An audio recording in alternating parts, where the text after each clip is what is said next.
갈라디아서 1장 6절부터 10절에 있는 말씀입니다. 갈라디아서 1장 6절부터 10절 시작. 그리스도의 은혜로 너희를 부르신 이를 이같이 속기 떠나 다른 복음을 따르는 것을 내가 이상히 여기노라. 다른 복음은 없나니 다만 어떤 사람들이 너희를 교란하여 그리스도의 복음을 변하려 하려 함이라. 그러나 우리나 혹은 하늘로부터 온 천사라도 우리가 너에게 전한 복음 외에 다른 복음을 전하면 저주를 받을지어다. 우리가 전에 말하거니와 내가 지금 다시 말하노니 만일 누구든지 너희가 받은 것 외에 다른 복음을 전하면 저주를 받을지어다.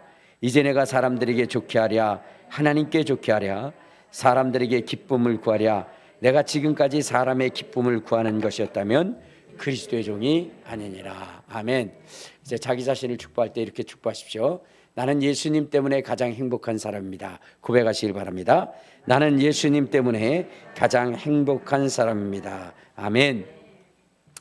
자, 여러분, 이 세상을 살아가는 사람들 중에 피할 수 없는 한 가지가 있어요. 그것은 무엇이냐면 바로 죽음이라고 하는 것입니다. 이 세상에 태어난 사람들은 반드시 죽게 되어져 있어요.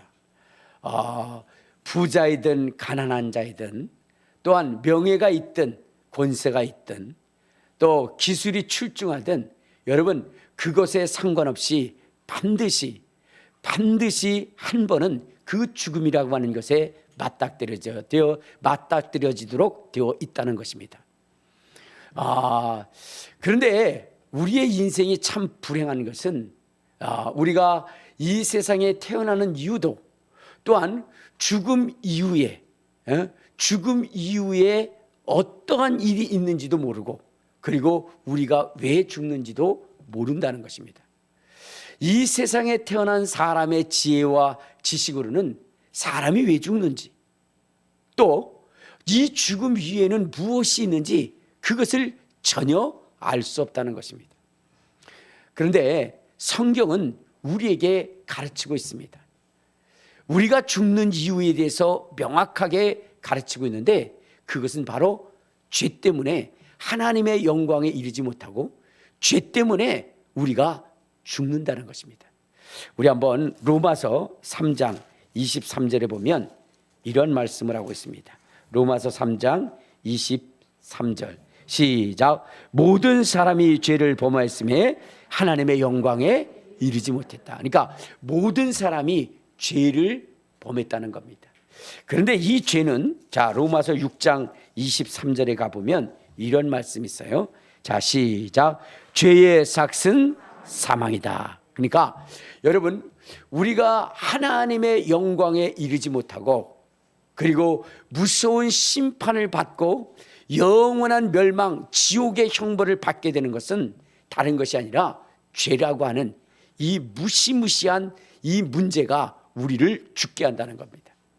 그런데 사람이 죽으면 그것으로 끝나는 것이 아니라 성경에는 분명히 말씀하시기를 한 번 죽는 것은 정한 이치요 그 후에는 반드시 심판이 있다.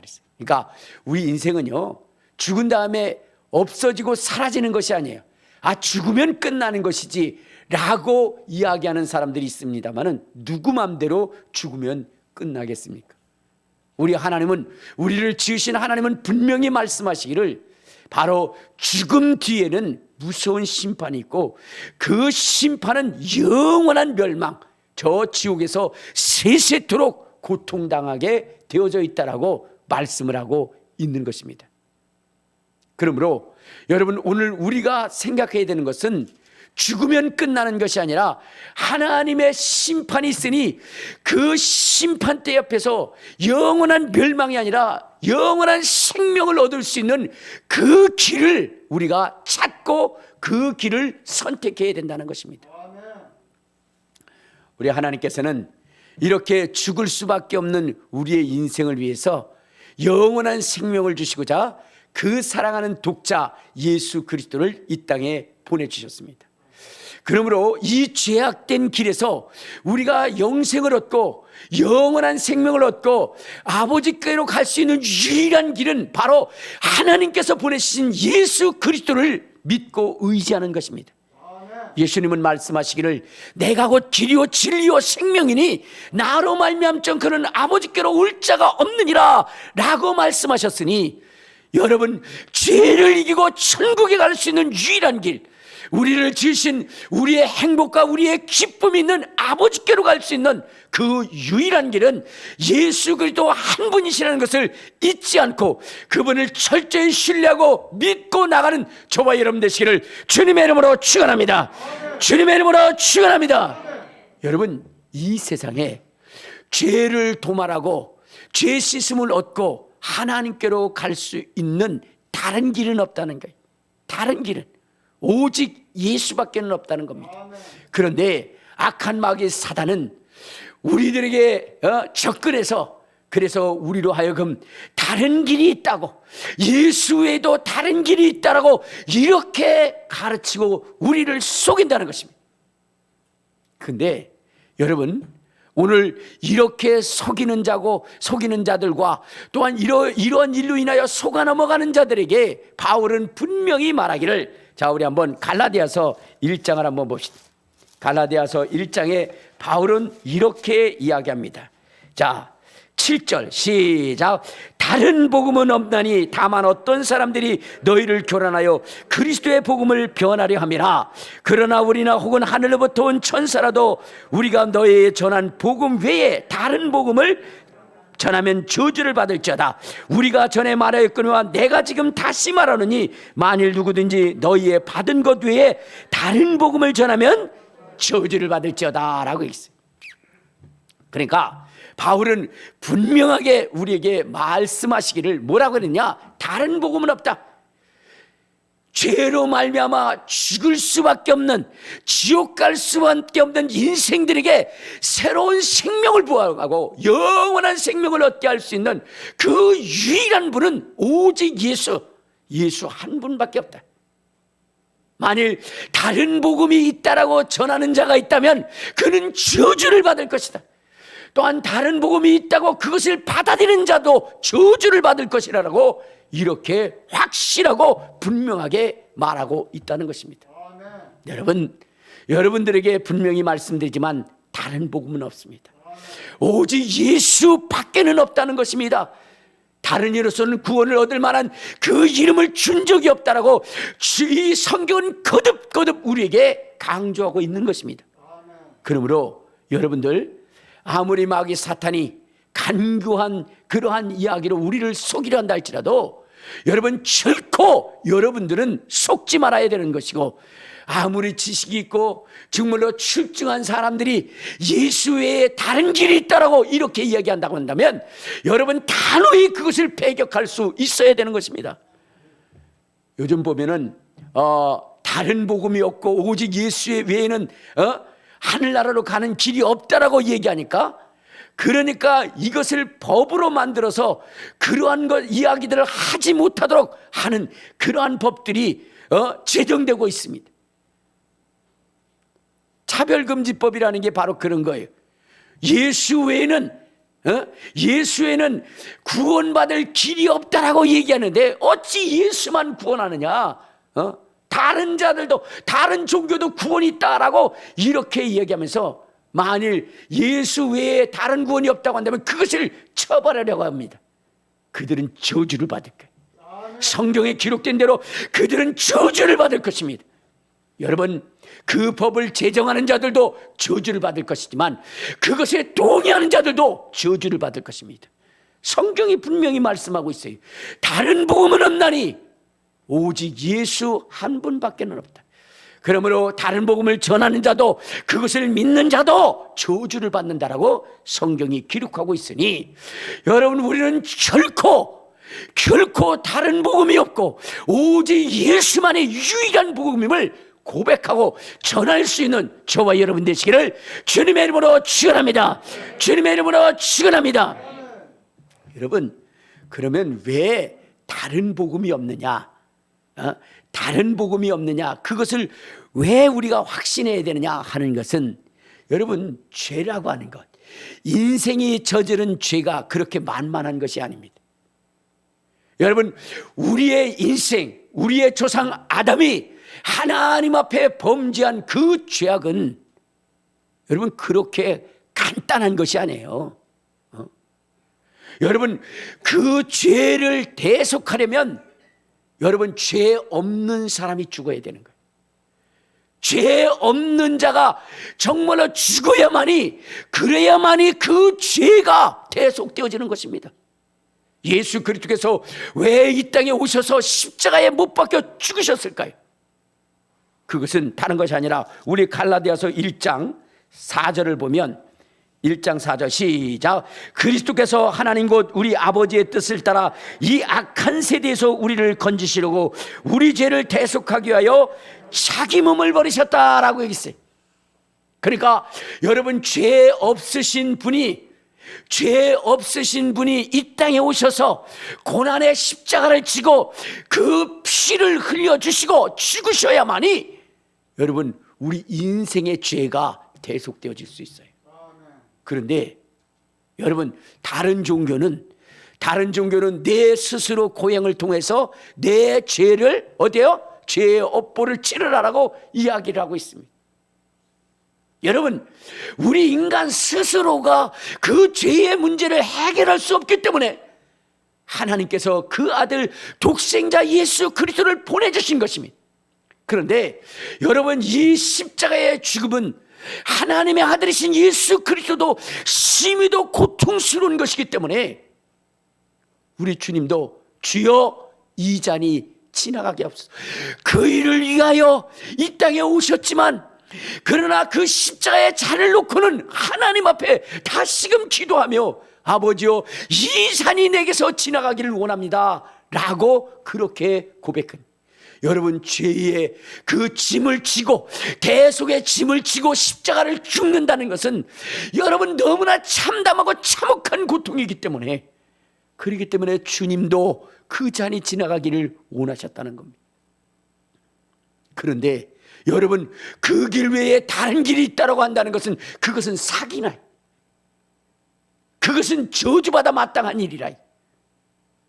오직 유일한 길이 있기에 예수 그리스도를 보내주신 거거든요.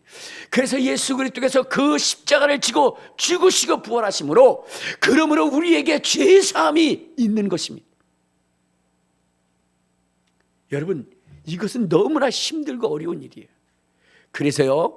그래서 여러분 이 십자가의 사건은 단 한 번, 여러분 하나님의 역사 속에 단 한 번일 뿐입니다.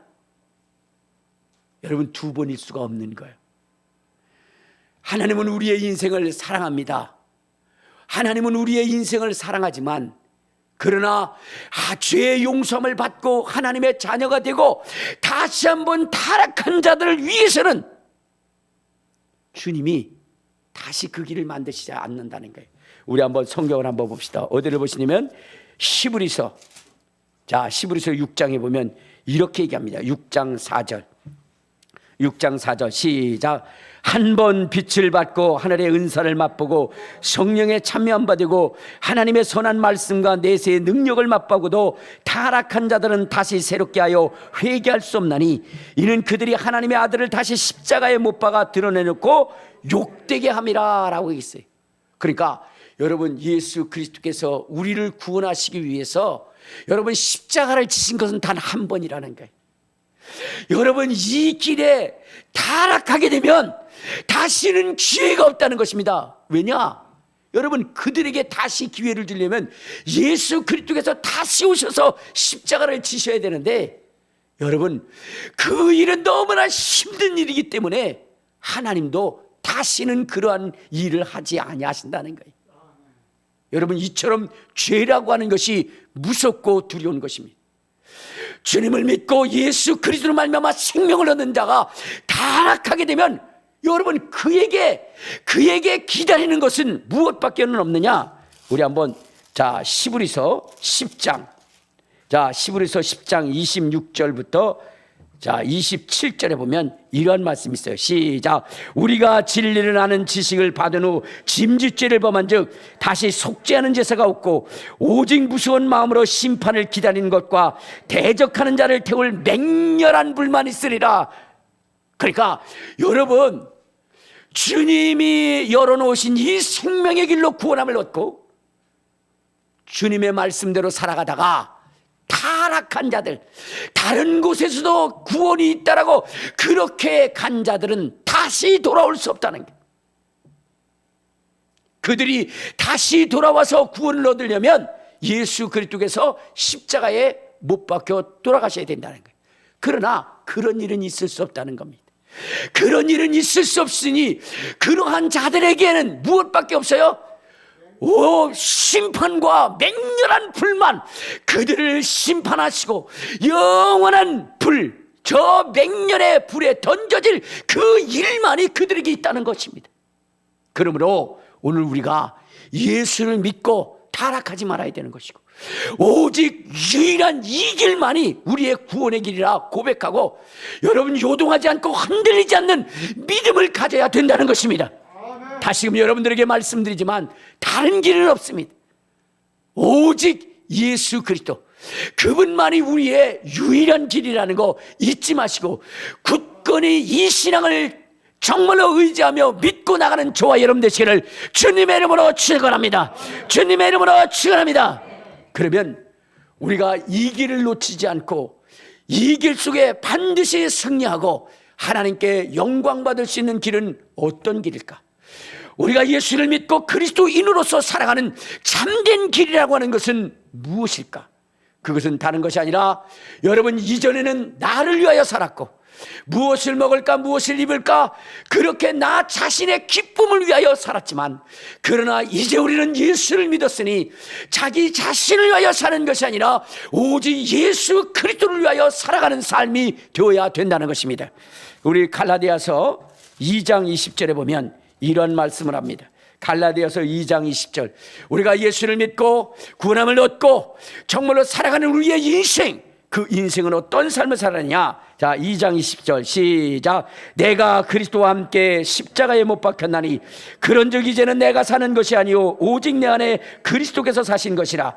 이제 내가 육체 가운데 사는 것은 나를 사랑하사 나를 위하여 자기 자신을 버리신 하나님의 아들을 믿는 믿음 안에서 사는 것이라. 할렐루야. 여러분, 우리의 삶은 예수 그리스도가 사신 삶, 예수 그리스도를 위한 삶, 그 삶을 살아야 된다는 거예요. 여러분, 이전에는 우리 자신만을 위하여 살았습니다. 나의 욕망과 욕심을 추구하며 살았습니다. 그러나 이제는 예수로 변화된 삶, 예수께서 걸어가신 그 삶, 그 삶을 살아가야 된다는 것입니다. 그러면 예수님께서는 어떠한 삶을 사셨을까? 예수님께서 사신 삶이란 어떠한 삶일까요? 우리 한번 로마서 15장 1절부터 3절을 보면 이렇게 말씀하십니다. 로마서 15장 1절부터 3절 시작. 믿음이 강한 우리는 마땅히 믿음이 약한 자의 약점을 담당하고 자기를 기쁘게 하지 아니할 것이라. 우리 각 사람이 이웃을 기쁘게 하되 선을 이루고 덕을 세우도록 할지니라. 그리스도께서 자기를 기쁘게 하지 아니하셨나니 기록된 바 주를 비방하는 자들의 비방이 내게 미쳤나이다 함과 같으니라.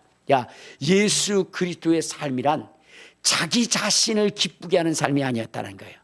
하나님을 기쁘시게 하는 삶, 하나님을 기쁘시게 하는 삶을 사셨다는 것입니다.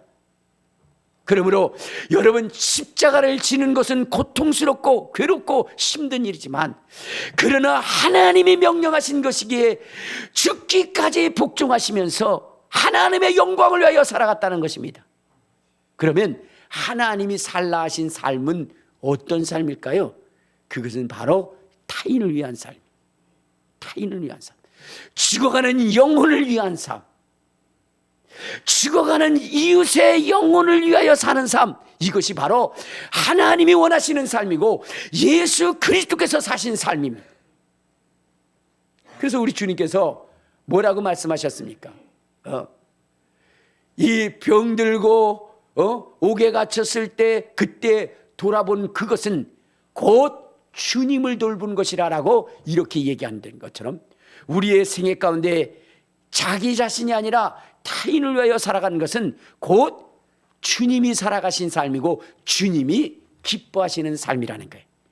그러므로 이제 우리의 삶이라고 하는 것은 자기 자신을 기쁘시게 하는 삶을 살아서는 안 되는 거예요. 알겠습니까?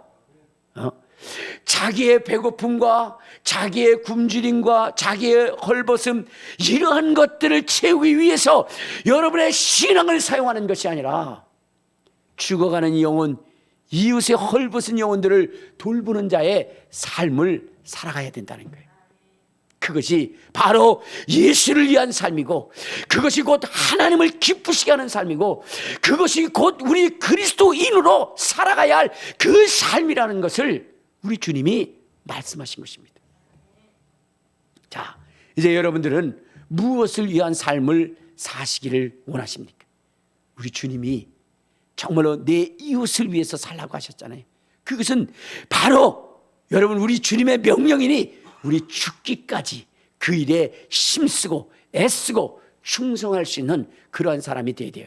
자, 그러면요, 아니 목사님, 그러면 우리는 뭡니까?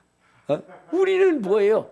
라고 여러분들이 이야기할 수 있지만, 그러나 여러분, 여기에는 하나님의 놀라운 축복의 비밀이 있어요.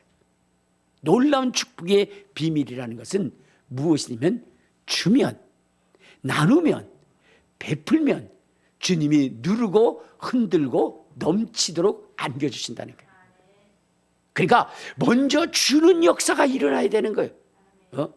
주는 것이 복되다라고 주님이 말씀하셨는데, 그 줌으로 인해서 하나님이 그 삶에 역사할 수 있는 근거가 되어진다는 거예요. 나는 줄 것이 아무것도 없는데요. 여러분, 아닙니다. 여러분의 줄 것은 부지기수로 많습니다. 찾아보시면 넘치도록 있어요. 그것을 주는 거예요. 그러면 하나님이 역사하십니다. 저 아프리카에 존 다우라고 하는 소년이 있었습니다. 그는 불행한 인생을 산 존재. 태어날 때부터 엄마를 잃었고, 그리고 아버지는 그 자식을 사랑하고 이뻐하는 것이 아니라 그저 뭐냐면 혹처럼 생각해서 빨리 정말로 그들이 사라지기를 바라는 그러한, 그러니까 항상 자식을 두들겨 패고 그러한 일을 하니 그 아이는, 그 가정이, 그 집이 지옥과 같은 것이었어요. 그러나 여러분 어때요? 스스로 나가서 벌어먹을 수 있는 그러한 상황도 안 되니 그 지옥 같은 삶을 견디고 살아가다가 이제는 나가서 구걸이라도 할 수 있는 그러한 그 나이가 되매 그는 집을 뛰쳐나왔어요. 그리고 집을 뛰쳐나가서 살아가는데, 여러분 삶이 그렇게 만만하지는 않지 않습니까? 그러니까 구걸을 하는데 어느 때는 정말로 한 끼의 양식을 얻기도 하지만, 그러나 얻지 못해서 굶는 날도 태반이었습니다. 그는 차가 지나가서 신호등에 걸리면 빨리 뛰어가서 거기서 차문을 두드리고, 차 창문을 내리면 손을 내밀어서 한 푼 달라고 불쌍한 사람을 위하여 기부하라고 그러면서 그의 생명을 연명해 나갔던 것입니다. 그러면서 그는 생각했어요. 나는 참으로 비참한 사람이구나. 빌어먹어야만 되는 인생, 아무것도 줄 수 없는 인생. 그러면서 자기 자신에 대하여 자학하고 그러면서 살아갔던 것입니다. 그런데 어느 날 이제 차가 서 있어서 거기에 갑니다. 문을 두드리니까 차문이 내려요. 그때 손을 내밀어서 그러면서 구걸을 하려고 하는데, 거기에 한 여인이 앉아 있는데 산소호흡기를 끼고 있는 거예요. 산소호흡기를 끼고 앉아 있는 거예요. 그리고 숨을 가쁘게 몰아쉬고 있는 것입니다. 그때 이 소년이 물었습니다. 아주머니는 왜 그 산소호흡기를 끼고 있는 것일까? 끼고 있는 거예요. 그랬더니 그 아주머니가 그럽니다. 나는 심한 병이 들어서 이 산소호흡기가 없으면 숨을 쉴 수 없고 죽을 수밖에 없단다 라고 이야기를 하는 것입니다. 그러면 그것을 치료하려면 어떻게 하면 됩니까? 치료할 방법은 있는 겁니까? 라고 얘기했더니 수술을 받으면 되는데 이 수술은 너무나 힘든 수술이라 엄청난 돈이 필요해. 나는 그렇게 수술할 만한 돈이 없단다. 그래서 이렇게 산소호흡기를 끼고 하루하루를 살아가는 것이란다 라고 얘기했어요. 그때 이 소년은 생각했습니다. 이 세상에 자기가 가장 불행한 인생이라고 생각했는데 자기보다 더 불행한 인생이 있구나라고 생각을 하고 그 아주머니를 향해서 이렇게 얘기했습니다. 아주머니, 내가 아주머니를 위해서 기도해도 될까요? 내가 아주머니를 위해서 기도해도 될까요? 라고 얘기했더니 아주머니가 그렇게 얘기합니다. 그래, 기도해 주련? 라고 얘기했어요. 그래서 그는 그의 손을 잡고 간절히 기도합니다.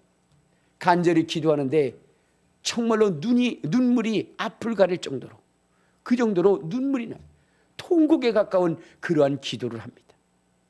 주여, 저의 영혼을 불쌍히 여기시고 저를 치료해달라고, 그래서 건강할 수 있게 해달라고 그렇게 간절히 기도한 다음에 그 다음에 자기 주머니 속에 있었던 그날 벌었던 그 돈을 그 아주머니한테 쥐어주면서 아주머니, 용기를 가지세요. 용기를 가지세요. 그리고 바로 그 소녀는 떠났습니다.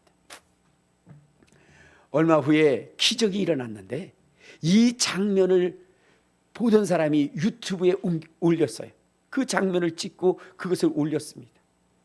그것을 전 세계 사람들이 보면서 감동을 받아서 그 아주머니가 치료받을 수 있는 그 비용이 모여진 것이죠. 그래서 그가 수술을 받았어요. 이제 건강해져서 그 아이를 찾아, 너무나 고맙기 때문에 그 아이를 찾아갔는데 그 거리에는 그 아이가 있지 않은 겁니다.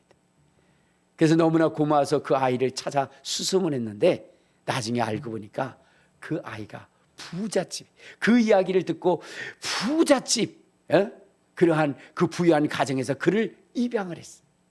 그래서 이제는 그는 바로 집도 있고 자기의 방도 있고 자기의 책상도 있고 그리고 공부할 수 있는 환경도 되어지고 정말로 이보다 더 행복한 그러한 그 일은 없을 만큼 놀라운 그러한 기적의 역사를 체험하게 된 겁니다.